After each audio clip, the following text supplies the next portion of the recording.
안녕하세요. 저는 40대이고 토끼 같은 딸아이를 키우고 있는 여성입니다. 추석을 앞두고 제 악몽 같던 기억이 슬금슬금 올라와서 시원하게 여기에 적으며 훌훌 털어보려 해요. 무슨 일이든 혼자 속으로 끙끙 앓아봤자 해결되는 건 하나도 없으니 익명이라는 용기를 빌려 구독자분들께 제 사연을 전합니다. 그럼 바로 시작해 보겠습니다. 저는 30대의 남편을 만났어요. 꽤나 듬직했던 사람인데 만나면 만날수록 그리고 그 사람에 대한 진솔한 얘기를 들을수록 상처가 많은 사람이란 거 알게 되었습니다. 얼마나 상처가 많은지 들을수록 마음이 찢기는 듯 아팠죠. 남편이 그저 외아들인 줄 알았는데 원래 위에 누나가 있었다고 해요. 어려서부터 잔병 치레를 많이 하던 누나는 결국 알턴병으로 가족의 품을 먼저 떠났다고 전해 들었습니다. 이 얘기를 하며 눈시울이 붉어지는 남편을 보고 있자니 마음이 참 아프더라고요. 아픈 얘기라 하기 힘겨웠을 텐데 제게 용기 내어 준 건 저와 결혼까지 생각하고 있기 때문이라고 했습니다.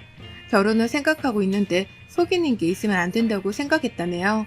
물론 꺼내기 힘든 얘기라 말을 못했던 거지 속일 의도는 전혀 없었다고 했고 저 역시도 그게 속이고 있다는 생각이 들진 않았습니다. 사실 당신한테 고백하고 싶은 게 하나 있어. 나는 당신이랑 결혼까지 생각하고 있거든. 그렇기 때문에 사소한 거라도 절대 속여서는 안 된다고 생각해. 그래서 어렵게 용기 내서 말하는 거니 잘 들어줘. 사실 나 외동 아니야. 어? 그게 무슨 소리야? 당신 외아들 아니야? 무슨 소리지 대체? 원래 내 위에 누나가 있었어. 어렸을 때부터 잔병치레도 많이 하고 병마랑 싸우면서 참 힘겹게 지냈는데 결국 내가 초등학생 때 누나가 먼저 세상을 떠났어. 그 이후 부모님 사이가 급격히 안 좋아졌고 두 분이 이혼하신 거야. 뭐라고?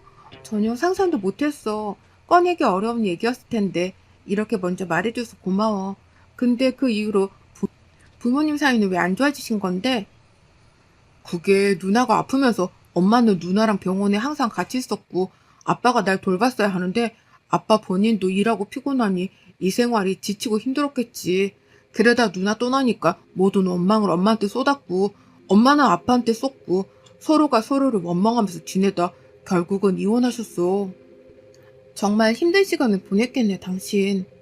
음, 그래서 뭔가 외로운 것도 있고 더 많은 사람들이랑 어울리면서 북적거리고 싶기도 해. 무엇보다 내 가정 빨리 꾸려서 안정적으로 살고 싶은 마음이 가장 커. 그랬을 것 같아. 당신 그 힘든 시간 잘 견뎌줘서 내가 다 고맙네. 그래서 당신이 요 근래 자꾸 결혼 얘기 꺼냈구나.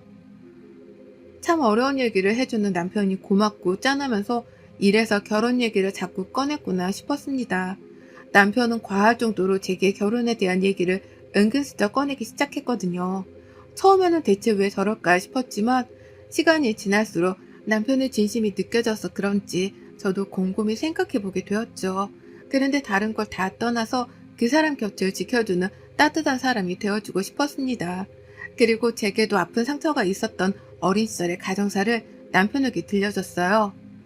근데 우리 집도 참 힘들었어. 당신만큼은 아닐지 모르지만 당신도 용기 내서 말해줬으니 나도 해볼게. 나는 알다시피 외동이잖아. 근데 지금이야 여유 있게 사는 거지. 우리 참 없이 살았거든. 정말? 그런 아픔이 있었다고? 늘 밝아서 상상도 못 해봤어. 그럼 우리도 상처가 있었지. 부모님이 나 어릴 때 장사하다 완전 망하셔서 그때부터 허리띠 졸라매고 살았어. 두 분이 어떻게든 다시 일어서겠다고 포장마차를 하셨는데 그게 사실 길거리 장사라 쉽지 않거든. 이리저리 쫓겨나고 뭐 그러다 결국 접으시고 각자 일하면서 돈 모으신 후 다시 가게 차린 거야. 그게 성공해서 지금 이렇게 사는 거지. 와, 진짜 상상도 못한 얘기야. 당신도 참 혼자서 외롭고 힘들었겠다. 그러게, 우리 둘 다 외로운 시간을 보냈다는 공통점이 있긴 하네. 그래서 더 잘 통했나? 아무튼 이제 우리 결혼하자. 결혼해서 매일 행복하진 않을 수 있지만 모든 일들을 함께 공유하면서 우리 그렇게 살자. 용기를 먼저 내준 남편 덕분에 저는 저희 집에 대한 가정사 노발을 해줬어요. 그리고 결혼을 약속하게 되었죠. 평소에도 뭔가 외동이라는 공통점에 대화가 잘 통했는데 이렇게 속사정을 다 알고 나니까 오히려 대화가 수월하더군요. 그리고 서로 아픔이 있어봤기에 살면서 무슨 일이 있든지 더 잘 이겨낼 수 있을 거라고 생각했습니다. 저희 부모님은 자수성가를 하셨고 이것저것 하면서 재산을 많이 불리셨어요. 그 덕분에 어렸을 때는 배고픈 시간이 많았어도 크면서는 부족함 없이 살았습니다. 그렇지만 어디까지나 부모님 재산이기에 전 누군가 제게 여유가 있냐고 물어보면 제가 가진 걸 기준으로 말하곤 했어요. 남편 역시도 저희 집이 어려운 형편이 아니라는 정도만 알지 얼마나 재산이 있는지는 모르고 있었습니다. 반대로 홀어머니와 남편 딱 이렇게 둘이 사는 시댁의 경우 넉넉한 형편은 아니었어요. 시모가 혼자 남편을 키우면서 한 달 벌어 겨우 먹고 사는 듯 지냈다고 합니다. 그래서 조금 여유가 있어진 건 남편이 돈을 벌기 시작한 후라서 결혼하며 도움을 받을 게 전혀 없다고 미리 말해주기도 했어요. 어차피 결혼은 저희 두 사람이 하는 거고 돈이 없는 것도 아니기에 상관없었습니다. 저희 친정 부모님의 경우 제가 좋다고 하니 남편을 받아주셨고 큰 어려움 없이 처진사를 하게 되었어요. 결혼해서 어차피 둘이 사는 거니까 저희 두 사람의 마음이 더 중요하다고 했죠. 남편을 보내고 나서야 부모님의 속내를 들여다볼 수 있었습니다. 실제로 보니까 어때? 좋은 사람 같아? 단번에 허락을 해주시네 우리 엄마 아빠. 아무튼 쿨해. 안 쿨하면 어쩔 거야. 둘이 좋다는데 부모가 무슨 수로 말리겠어. 막말로 우리 딸 하나뿐이고 금이야 오기야 키워서 더 좋은 남자 만나서 평생 고생 없이 살면 좋겠지. 그런데 내 딸이 좋다는 사람을 어떻게 내치겠어. 부모 마음 다 똑같은 거야. 누굴 데려와도 내 자식이 아깝고 손해보는 것 같은 기분은 어쩔 수 없어. 정말이야? 앞에서는 그런 내색을 안 해서 그런 마음이 있을 거라고는 상상도 못했네. 에이, 사람 앞에 두고 그렇게 말하면 나쁜 거지. 어떻게 말을 해? 상처받게. 그건 그렇고 사람은 참 선하고 인성이 좋아 보여서 엄마는 찬성이야. 둘이 늘 양보하고 배려하면서 그렇게 살아. 알겠지? 알겠어. 고마워 엄마 아빠. 부모님 역시 속으로는 내 자식이 손해보는 것 같다고 생각하셨지만 내색하지 않으셨다는 말을 들으니 왠지 뭉클하고 울컥했어요. 얼마나 말하고 싶으셨을까 싶고 또 반대로는 시모 역시도 그런 마음이겠지 싶었습니다. 심지어 자식을 앞세우고 하나 남은 아들이니 더 그런 감정이 클 거라고 생각했어요. 그래서 그런지 괜히 긴장이 되었죠. 그렇게 시모를 만나러 간 날 저는 세상에 태어나서 가장 비참하고 눈물 나는 하루를 보냈습니다. 저를 보자마자 시모는 노려보듯 저를 위아래로 쳐다보셨고 한참을 본 후에야 앉으라고 하셨어요. 안녕하세요 어머님, 저 최소연입니다. 그래 뭐 둘이 결혼하겠다고? 대충 듣기로는 부모님이 장사를 하신다고 들었는데 집에 돈이 있는 거야 없는 거야? 엄마 그런 걸 대놓고 물어보는 사람이 어딨어. 아, 왜 이래? 얘가 아주 세상 물정을 모르는 소리 하고 있네. 그런 걸 안 물어보면 뭘 물어보니? 내가 궁금한 게 뭐가 있겠어? 얼른 대답이나 해봐. 그래서 집에 돈이 있어 없어? 딸 하나 키웠으면 애지중지 키웠을 건데 시집 보내면서 얼마나 해줄 수 있는 거지? 아, 이 사람이랑 말했었는데 저희 둘 다 부모님께 손 벌리지 않고 식 올리기로 했거든요. 얘가 근데 사람 말귀를 못 알아먹나? 사오정이니? 내가 물어본 거에 대답이나 하지. 뭘 그렇게 자꾸 딴소리야, 딴소리가. 집에 돈이 없지는 않아요. 그럼 어느 정도 있는데 빚은 있어 없어? 너는 얼마나 버니? 엄마 이게 뭐하는 거야. 사람 불러놓고 예의가 아니지. 얘가 근데 아까부터 왜 이렇게 설치고 그래? 조용히 좀 있어봐. 엄마가 물어보는 거니까 너는 가만히 있어. 나는 우리 승준이 그 어떤 자식들보다 귀하게 키웠어. 그래서 별것도 아닌 집안이랑 엮일 마음 전혀 없으니까 지금 딱 자신 있으면 남아있고 아니면 가. 아 엄마 진짜 왜 그러냐고. 자신은 있는데 저 역시 이런 시어머니 모시고 싶은 마음은 없거든요. 그러기엔 저랑 저희 부모님이 너무 손해라는 생각이 드네요. 애초부터 돈 계산하면서 결혼할 것도 아니었지만 이렇게는 하고 싶지 않으니 저는 갈게요. 당신도 나한테 연락하지 말아줘. 저는 무례한 시모에게 강경하게 말하고 나왔어요. 바로 뒤따라 나온 남편은 울고불고 매달렸지만 절대 싫다고 손사래를 치며 두 번 다시 보지 말자고 했습니다. 이건 자존심 문제가 아니라 저희 부모님을 욕보이는 거라 그렇게까지 결혼을 성사하고 싶은 마음은 없었거든요. 너무 사랑했고 결혼까지 생각했는데 하루아침에 헤어지게 되니까 솔직히 힘들긴 했습니다. 부모님은 다툰 거라고 알고 계셨던 게 제가 이랬다 저랬다 말할 마음의 여유가 없어서 그냥 둘러 말했어요. 그 후 시간이 얼마나 지났을까요? 몸이 이상하더라고요. 결혼을 앞두고 있다는 마음에 제대로 하지 않은 피임이 화근이었죠. 임신을 했고 그 사실을 알고 참 많은 것들이 무너지기 시작했습니다. 그렇지만 임신을 했다는 이유로 그 사람을 붙잡고 다시 시작해보자고 하고 싶은 마음은 전혀 없었어요. 한마디로 저 홀로 키울 결심을 했습니다. 부모님께는 모든 사실을 말했고 제 뜻을 존중해 주셨어요. 부모님과 함께 합가해서 살며 아이를 키우고 일도 하기로 저희 가족끼리는 상의가 되었죠. 그리고 남편에게는 이 사실을 알리지 않았습니다. 임신했다는 걸 알며 분명 더 잡을 테니 말이죠. 그런데 제가 다니는 병원에서 남편 지인이 저를 봤고 임신 사실이 자연스럽게 흘러 들어가 버렸더라고요. 남편은 집 앞에서 저를 기다리고 있었고 대화를 하게 되었습니다. 소연아, 제발 얘기 좀 하자, 어? 당신 임신했다며? 이렇게 끝내는 건 말도 안 돼. 제발 내 얘기 좀 들어줘. 그래, 얘기하자. 우선 나부터 말할게. 나는 임신했다고 해서 달라지는 건 아무것도 없어. 당신 엄마 비유 맞추면서 살고 싶지도 않고 내 부모 욕먹이며 결혼하고 싶지도 않아.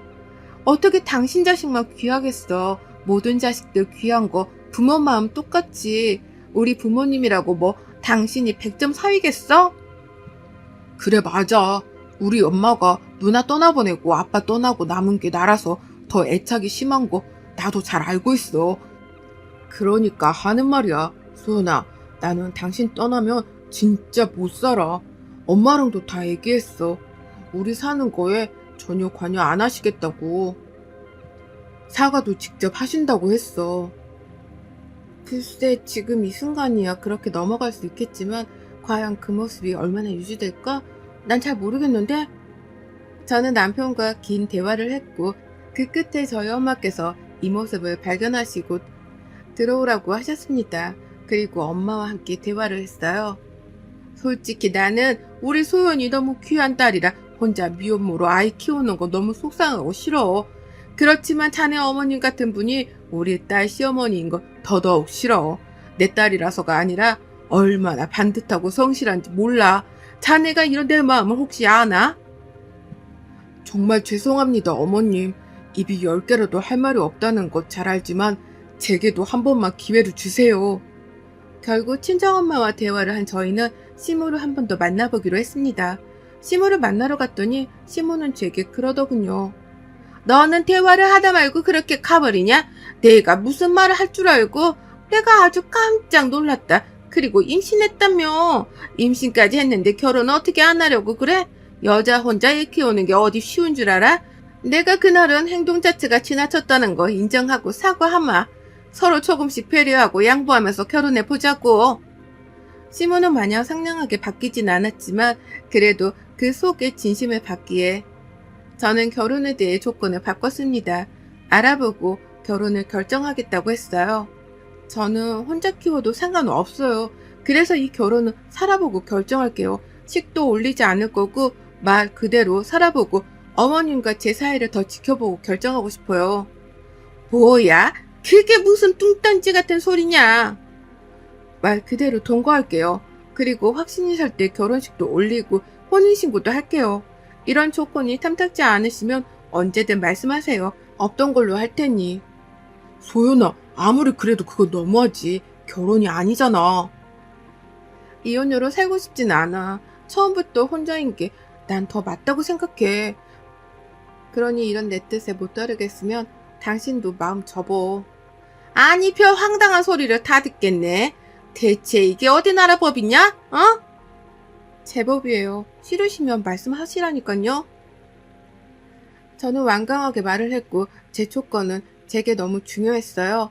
괜히 결혼하고 혼인신고했다가 이혼하면 제게도 상처가 남고 아이 성 바꾸는 것도 쉽지 않을 거고 여러 가지 걸림돌이 발생하니 저는 우선 살아보고 싶었습니다. 그 사이에 시모 행동을 보고 제가 도저히 감당 불가라는 생각이 들면 놓기로 했죠. 시모와 남편은 황당해하면서도 결국 제 뜻을 따라주셨고 저희는 처가살이를 시작했습니다. 아무래도 집을 구하는 것도 무리가 있다고 판단해서 적어도 1년은 처가살이를 하기로 했죠. 그렇게 살면서 남편과도 맞춰보고 시모의 행동도 보려고 했습니다. 처가살이를 했지만 주택이라 아예 층수도 달랐고 2층에도 주방이 있었기에 사실상 부모님과 남편이 마주치며 불편한 일은 별로 없었어요. 그리고 남편과는 사이가 참 좋았습니다. 하늘의 별도 따라줄 것처럼 제게 잘했어요. 임신한 제가 조금이라도 편할 수 있게 참 노력을 많이 했죠. 그러나 시몬은 아니었습니다. 역시 사람 인성 어디 가겠습니까? 시몬은 초반에만 살살 잘해주는 것처럼 행동을 하더니 점점 본색을 보였습니다. 예, 내가 그 집에 좀 가려고 하는데 너희 부모님 안 계실 때가 대체 언제니? 아유, 처가살이가 대체 뭐야 쪽팔리게. 내가 내 아들 집에 가는데 눈치 보면서 가야겠니? 그거야 어머님이 자초하신 건데 어쩌겠어요. 저희라고 이렇게 살고 싶었겠어요?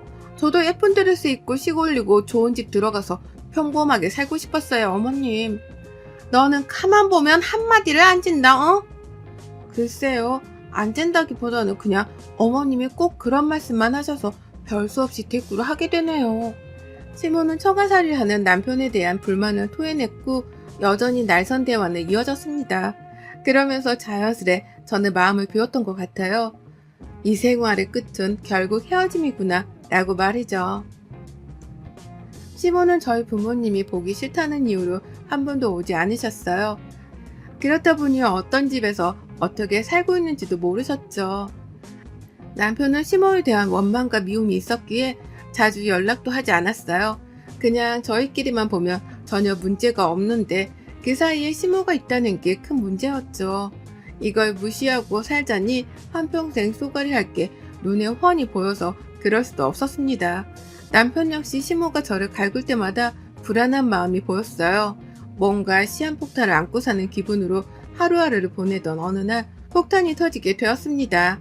저랑 부모님이 함께 이모네 집에 가야 해서 남편 홀로 집에 있는 날이었죠. 이모네 가서 하루 자고 오려고 했으나 제가 컨디션이 너무 좋지 않아서 그냥 집으로 왔는데 저희 부모님과 저는 몹쓸 광경을 목격하고 들었습니다. 1층 거실은 술과 여러 음식들로 초토화가 되어 있었고 2층으로 올라가는 계단에서 멈칫한 게 2층 거실에서 남편과 시모의 대화가 들렸죠. 이야, 이 집은 그래서 얼마래? 이렇게 좋은 집에서 살았다니 믿기지가 않는다. 그러니 저 여시 같은 게 그렇게 까불었나 보네. 지네 부모 믿고 아들 무조건 꽉 잡아 쟤네. 부모 죽으면 다 너한테 오게 돼 있으니까 무조건 잡아. 아, 왜 또 그렇게 말해? 근데 그건 맞지. 나도 솔직히 이 정도로 잘 사는 줄은 몰랐는데 엄청 잘 사는 것 같더라고. 한우도 엄청 자주 먹는다니까? 꽉 잡아야지. 그러니까 엄마가 좀 그 사람한테 잘해. 야, 진작에 말해줘서 봐라. 내가 아주 며느님하고 떠받들었지. 저는 그 말을 듣자마자 성큼성큼 계단을 올라갔고 그것들이 마시고 있는 저희 아빠 양주를 얼굴에 둘 다 확 뿌려줬어요. 이거 딱 기생충 영화에 나왔던 장면 아니야? 어디서 거지 같은 것들이 쌍으로 빈집에 들어와서 남의 것을 훔쳐먹고 있어? 우리 집안이 그렇게 호락호락해 보여? 잠깐만, 그 목걸이랑 반지 우리 엄마 거잖아? 별 쇼를 다 하고 있네. 당장 나가. 장모님, 장인어른, 그게 아니라 입 다물고 당장 내 집에서 꺼줘. 상종할 가치를 못 느끼겠으니 당장 꺼주라고 당장. 참 수준 봐줄만 하네. 이래서 수준 비슷한 집안끼리 결혼해야 하는 거지. 거지들도 아니고 기까지 먹었어? 당장 나가라고.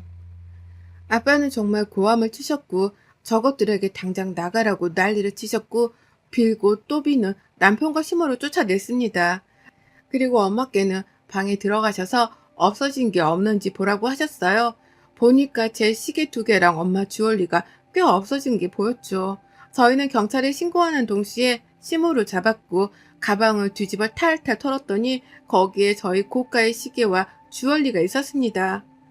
경찰이 왔고 절도 현장을 잡았다고 했어요. 그러자 시모는 그러대요. 야, 이것들아, 이게 무슨 철도야. 잠깐 쓰고 주려고 했다고. 아, 그리고 우리가 가족이에요. 경찰 양반, 이것 좀 놔보라니까. 가족이세요? 아니요, 남입니다. 합의고 선처고 아무것도 없으니 무조건 강력한 처벌해주세요. 우리가 왜 가족이 아니야, 이 멍청한 거사. 내가 네 CMA인데 왜 가족이 아니냐고. 우리는 가족이라 나 어차피 처벌도 안 받거든. 이거 지금 관계가 어떻게? 멍청한 건 당신 아니야? 진짜 망상증이세요? 우리가 어떻게 가족이야. 혼인신고도 안 했는데 뭘 알아보고 훔칠 거면 제대로 알아보지 그랬어. 우리는 가족이라며 처벌 대상이 아니라던 시몬은 끌려갔고 처벌을 받았습니다. 그 후 완벽하게 저것들과는 연을 끊었고 딸아이는 태어났어요. 아이에게 태어나자마자 아빠 없이 키워야 한다는 사실이 꽤 미안했지만 저도 친정 부모님까지 함께 노력하며 빈자리를 느끼지 않게 해주고 있습니다. 제 긴 사연 들어주셔서 감사하고 읽어주신 분들에게 행운이 가득하시길 바랄게요. 여러분의 생각은 댓글로 남겨주세요. 오늘도 시청해주셔서 정말 감사합니다.